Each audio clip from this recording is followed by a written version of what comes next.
Hola a todos, soy Ángela, pero podéis llamarme Angie. Bienvenidos al Parnaso en mi bolsillo. Llevaba un tiempo queriendo leer o releer las biografías de famosos que yo tenía en mi casa. Y como es habitual en mí hacerlo de corrido, sin intercalar otras lecturas de por medio. Esta resultó ser una tarea bastante más ambiciosa de lo que me había imaginado. Y al final me decanté por excluir aquellas biografías que ya hubiera leído en su momento hace años y centrarme en leer solamente las que nunca hubiera leído. Esto me llevó aproximadamente desde finales de junio hasta principios de agosto. No sé si las podéis ver bien, pero aquí se encuentran mis libros y discos, todo lo que tenga que ver con los fandoms a los que pertenezco. Decidí empezar a leerlas según el orden en el que yo las hubiera adquirido o me las hubieran regalado. Por lo tanto, la primera fue Ed Sheeran, La historia detrás de las canciones, de Caroline Sullivan. A esta biografía le da una nota de 7 sobre 10 aproximadamente. He de decir que este libro me fue regalado pocos meses después de que se publicara, pero no había tenido tiempo de leerlo hasta ahora. En lugar de tratarse de una biografía al uso, recorriendo la vida del cantante desde su nacimiento y concediendo igual importancia a sus vivencias personales como a sus logros musicales, este libro es más bien una enumeración y descripción de las canciones que había lanzado hasta el momento en el que se publicó esta biografía, es decir, abarca hasta el disco Divide incluido. Cada capítulo se corresponde con un disco, y después dentro de cada capítulo, cada epígrafe o apartado es una de las canciones de ese disco. Sobre estas se explica la variedad de sonidos o géneros en los que se inserta, la historia de la que habla y el contexto con el que Ed las escribió. Es ahí donde se aprovecha para introducir breves apuntes sobre su vida, pero sin ahondar en ella, como se haría en una biografía al uso. La narración no es completamente neutral y presenta en ocasiones un sutil sentido del humor. Sí me ha servido para aprender un poco más acerca de cosas que solo sabía a un nivel muy superficial sobre Sheeran, como su carácter juerguista, bebedor y enamoradizo, que se esconde tras esa imagen de chico bueno. Actualmente parece haber sentado bastante la cabeza tras contraer matrimonio y tener a su hija. Acontecimientos que no están contenidos en este libro, pues como he dicho, este se publicó allá por el 2018. Pero realmente choca ver lo propenso a las fiestas, borracheras y desfases que fue en su juventud. Asimismo, sorprende ver lo complicado que lo tuvo en sus inicios, buscándose la vida como músico amateur, tocando y durmiendo en la calle.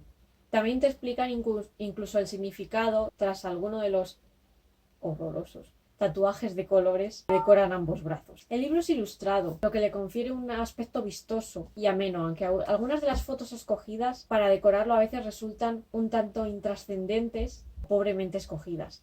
Como Swiftie que soy, me hizo especial ilusión que incluyeran fotos con Taylor Swift y menciones a su amistad con ella y cómo ella le acogió bajo su ala como telonero en su Red Tour, lo que supuso el impacto definitivo de Ed en el mercado estadounidense. También me alegró leer las palabras de afectuoso elogio que él tiene siempre para ella. Sin duda, se trata de mi amistad preferida de la industria musical.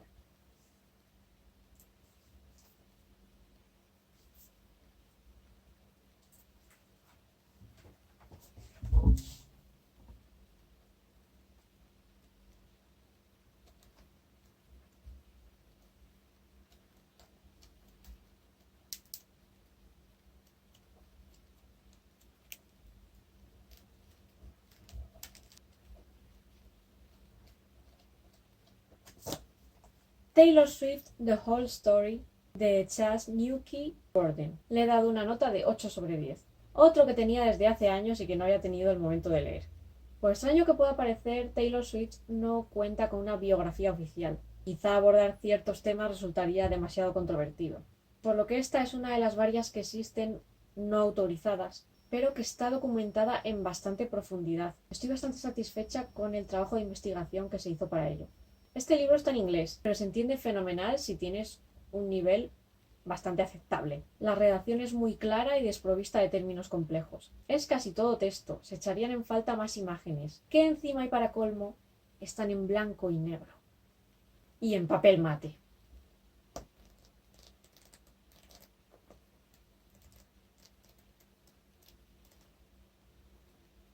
Es que tiene delito, ¿eh? Tiene delito. Así no lucen nada. El libro abarca desde su más tierna infancia hasta el año 2013, por lo que ha quedado bastante desactualizado, pues no recoge sus 10 años de carrera más recientes. Explica cosas que casi todos los Swifties sabemos de ella, que creció en una granja de árboles de Navidad, que sus padres le pusieron un nombre neutro que podía valer tanto hombre como para mujer, porque supuestamente se iba a dedicar a las finanzas como ellos, y así no la discriminarían por razón de género, que cuando le regalaron su primera guitarra no la usó hasta que un informático fue a arreglarle el ordenador y se ofreció a enseñarle los primeros acordes, que sufría bullying por parte de sus compañeros de clase por querer dedicarse al mundo de la música, y que convenció a sus padres para mudarse a Nashville bajo la convicción de que ahí realmente podría triunfar como artista country, que fue llamando puerta a puerta por las discográficas, presentándose y ofreciéndoles escuchar su CD casero hasta que firmó su primer contrato.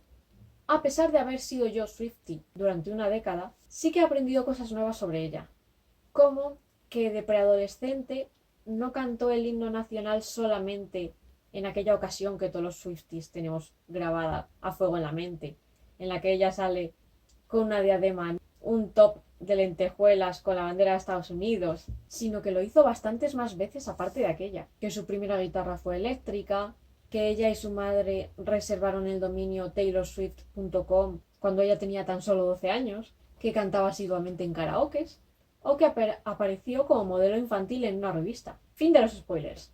En esta biografía se revela como una niña sumamente decidida y cabezota, la cual, una vez decidió que quería dedicarse al mundo de la música, eso se convirtió en su objetivo vital y no escatimó esfuerzos en conseguirlo. Es raro ver a una niña siendo tan luchadora y persistente, y eso me hace admirarla aún más. La revista de la serie Icons Magazine, The Story of Taylor Swift, le da un 7,5 sobre 10. En un kiosco determinado de mi ciudad de vez en cuando reciben revistas de esta colección, que dedica cada número a un artista diferente. Cada cierto tiempo repiten artista, pero actualizan la información. Son bastante caras, cuestan en torno a 10 euros, incluso más, y solo algunas las reciben en español, la mayoría son en inglés. La primera que yo vi sobre Taylor, que fue esta, no tardé en pedírmela para que me la regalaran con ocasión de mi cumpleaños el año pasado, y tampoco la había leído hasta ahora. Esta en particular es de febrero del 2022. Desde entonces he visto como otras 3 sobre ella, pero no considero que merezca la pena gastarse cada vez 10 euros en una revista que trae prácticamente la misma información, solamente porque pueda incluir un año más de carrera respecto a la que yo tengo. O ni eso.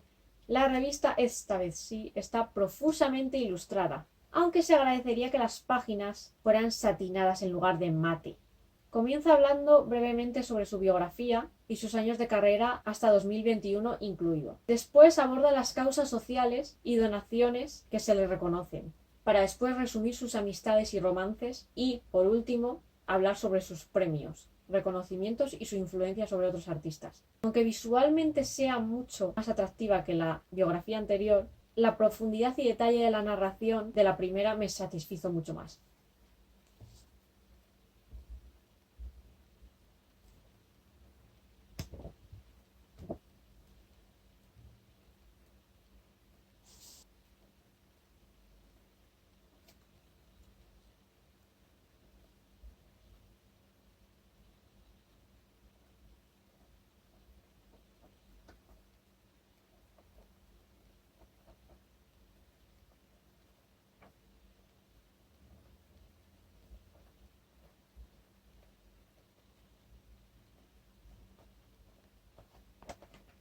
Una vez habiendo terminado con Taylor, me leí Blackpink, todo lo que necesitas saber para convertirte en una verdadera Blink, de Adrian Besley. A este le he puesto un 8 sobre 10. Llevaba años detrás de este libro y al final acabé por adquirirlo gratuitamente gracias al saldo virtual que fui acumulando mediante una iniciativa comercial que había en mi ciudad. Dado que el contrato de Blackpink con YG expiraba este verano, tema que me trae malita de la ansiedad, y yo no veía nada claro que fueran a renovar, no me extraña, tenía un interés especial en leerme cuanto antes este libro, antes de una posible separación, pues leer una biografía sobre un grupo ya disuelto no deja de ser bastante deprimente. Además, sabía que podía aprender bastante sobre un grupo que llevo estaneando 3 años, pero del cual no considero saberlo todo ni mucho menos. La biografía me ha satisfecho en buen grado, si bien considero que podía haberse profundizado más en la vida previa de cada una de ellas antes de debutar con el grupo, pues era sobre lo que más me interesaba aprender a mí. La forma de redactar se notaba implícitamente enfocada a un público muy joven, lo cual no deja de resultar un poco insultante para lectoras adultas como yo. Me interesaron mucho los primeros capítulos del libro, que no son específicos sobre ellas, sino que hablan sobre la industria del K-pop en general. Siempre se aprenden cosas nuevas, que son aplicables para el resto de grupos. El resto de capítulos del libro siguen la evolución del grupo desde antes del debut, cuando YG planeaba lanzar un grupo de chicas que sustituyera a 2NE1 bajo el nombre provisional de Pink Punk y que iba a contar con unas 9 miembros. Abarca desde ahí hasta el final de la gira mundial In Your Area, que terminó a comienzos del 2020. Por tanto, ya se ha quedado un poco desactualizado. Especialmente he aprendido cosas de sus primeros años, cuando yo aún no era Blink. Sin duda lo que más me impactó fue conocer que la consabida lesión de Jennie en el tobillo, que sigue dándole guerra a día de hoy, no se produjo en 2018, como yo suponía, porque fue cuando los pesados insoportables de los haters empezaron a dar la tabarra con lo de Lazy Jennie, por su baile supuestamente desganado. Sino que el momento en el que se torció el tobillo por primera vez fue nada más y nada menos que en los ensayos de la primera aparición televisiva de Blackpink en Inkigayo, el día en el que iban a hacer su gran debut televisivo, en agosto del 2016. Estaban ensayando su primera actuación ante las cámaras cuando esto sucedió y la tuvieron que llevar corriendo al hospital. Pero aún así regresó y actuó como toda una profesional. No es complicado imaginar el estado de nervios y ansiedad por el que debieron de pasar tanto ellas como su equipo. Al parecer, debió de ser este el célebre único momento en el que se sabe que Jisoo ha llorado. Las últimas páginas del libro sí se dedican a cada una de las integrantes por separado, pero a mí me ha resultado bastante insuficiente. La información que se proporciona sobre cada una de ellas es bastante superficial y esquemática. Tampoco comprendo la razón de situar estas páginas al final y no al comienzo como suele ser lo habitual en las biografías de famosos. Han preferido presentar primero la evolución musical del grupo antes que el pasado de las integrantes antes de formar parte de dicho grupo. Un enfoque cuanto menos novedoso. Aunque es una biografía ilustrada, con las fotos agrupadas y divididas en 2 tandas diferentes, estas son realmente escasas. Sin duda tenían que haber incluido alguna más.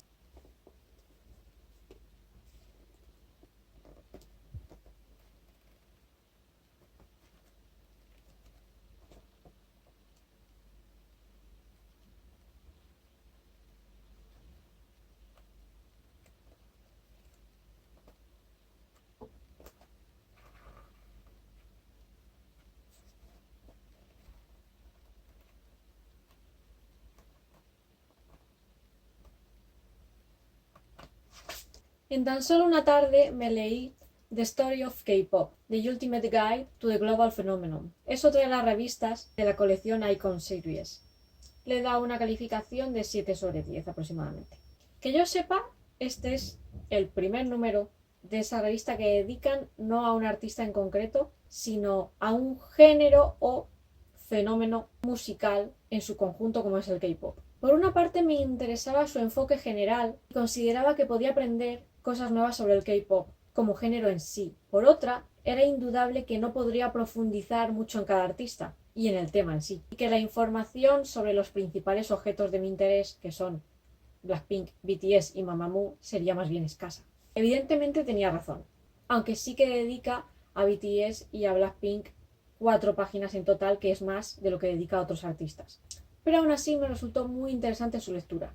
Como ya sabía, el K-pop se divide en generaciones, cada una de las cuales abarca un lapso de tiempo y unos artistas que debutaron dentro de ese lapso de tiempo. Por tanto, dentro de cada generación se encuentran comprendidos los artistas que tuvieron su principal periodo de actividad dentro de dicho periodo.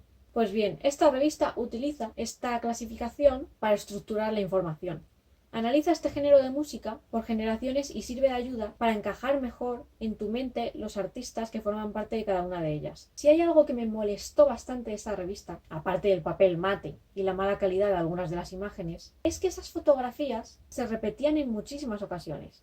Si a lo largo de la revista se mencionaba varias veces a un grupo, por ejemplo a Big Bang, Cada una de las menciones se acompañaba de la misma foto. Es algo que me parece sumamente indignante y de un trabajo de investigación sumamente perezoso y deficiente. Los grupos cuentan con un repertorio fotográfico suficientemente amplio como para no tener que estar escogiendo siempre la misma foto. Es que ni siquiera siendo el fan número uno de un grupo puedes considerar que hayas llegado a ver todas las fotos que existen de ese artista. No hace falta profundizar mucho en la tarea de investigación para encontrar suficientes imágenes sin tener que repetir ninguna. Por lo tanto, si bien en el aspecto informativo no tengo queja, en el aspecto visual hay unas deficiencias bastante flagrantes.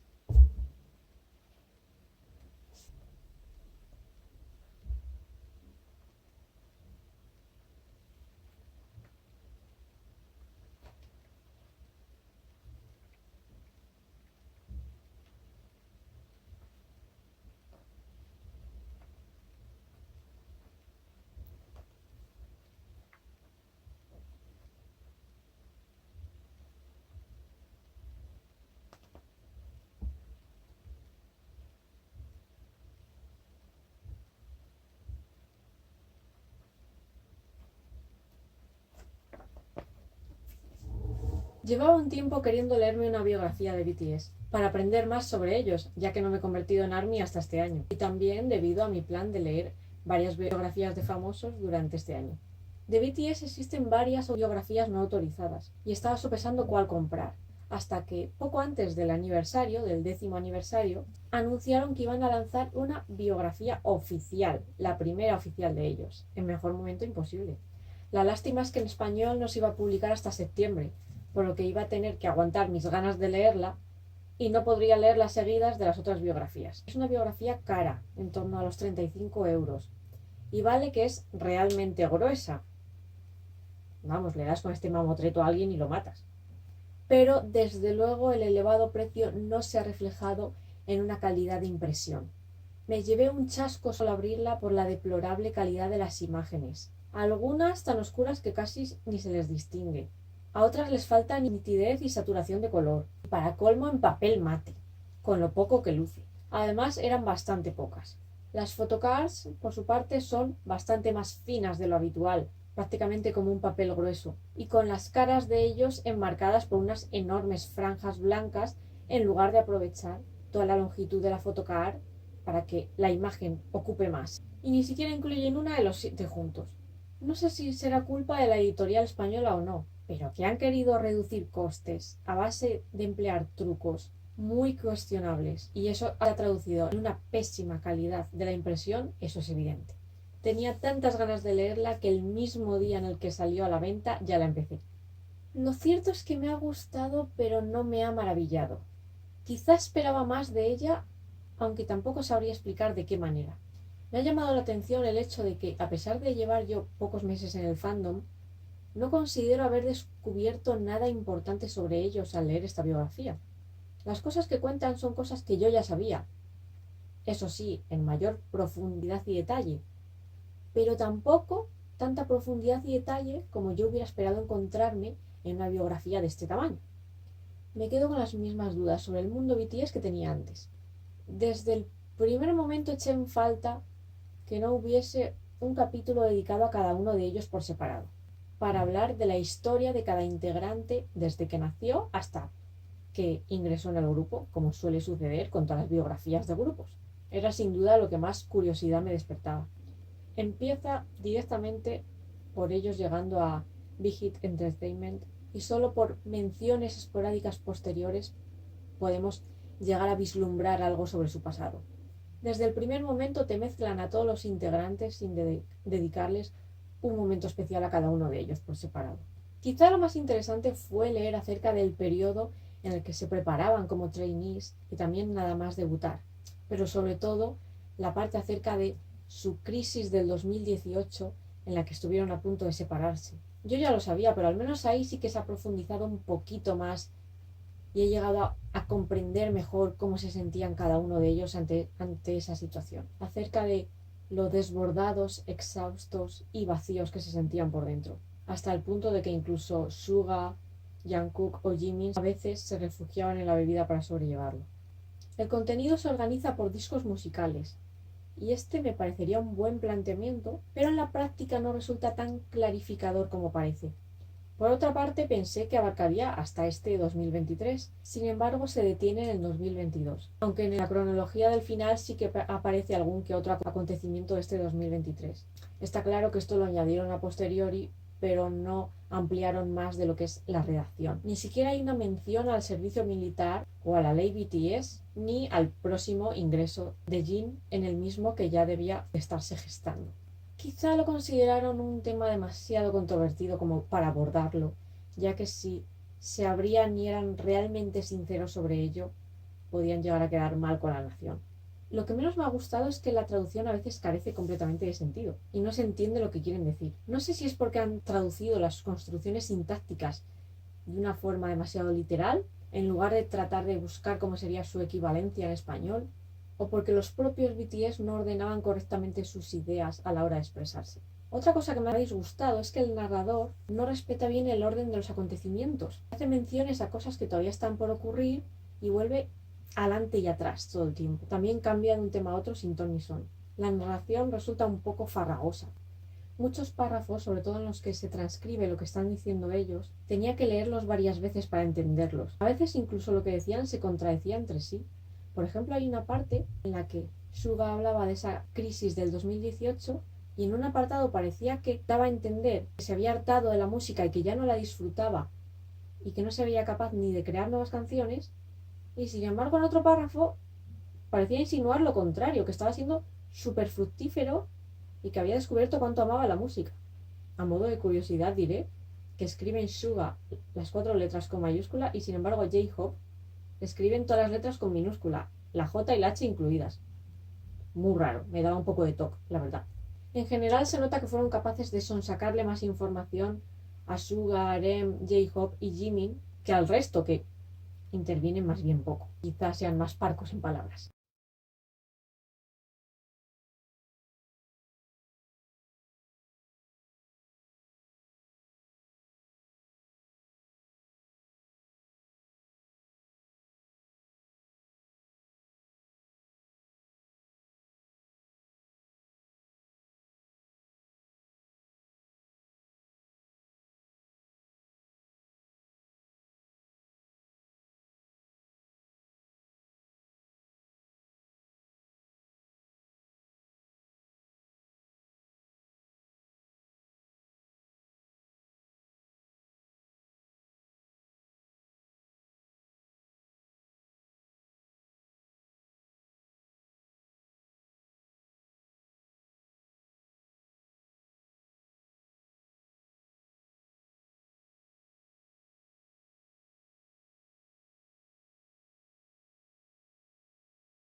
A pesar de todo lo comentado, en general me ha gustado.